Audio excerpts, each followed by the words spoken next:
With that multi-state manhunt underway, residents here are still being told to shelter in place tonight.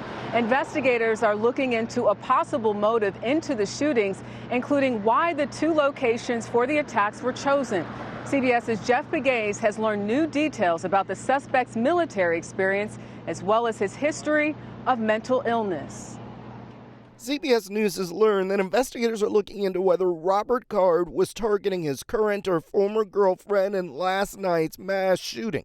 Sources say he went to the bowling alley first and then the bar nearly 4 miles away.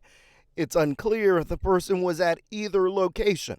Today, police also found a note at the gunman's house, though it's unclear what it says. This is an all-hands-on-deck approach. Law enforcement officials say Card is an Army reservist. The Army says he enlisted in the reserves in 2002 and is now a sergeant first class. He worked as a petroleum supply specialist and has had no combat deployments. In July of this year, Card was with his unit at West Point when leaders reported that he was acting erratically.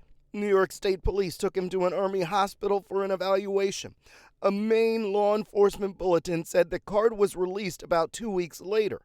The alert also noted Card was hearing voices and had threatened to shoot up a military installation in southern Maine. Card's cousin, Michael Mercier. He's got a lot of problems up in his head right now. One of them's schizophrenic.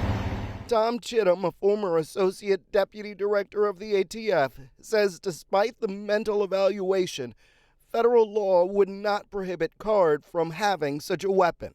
Simply being diagnosed with a mental health disorder is not disqualifying, and neither is a commitment when it is voluntary or a brief commitment for observation. Last night, investigators found Card's vehicle at a boat launch. Sources say law enforcement is searching for a boat that he could have used to escape. He has a military background and may have an advantage, but keep in mind, many of these law enforcement officers, they are hunters, they are fishermen, and they have military backgrounds as well.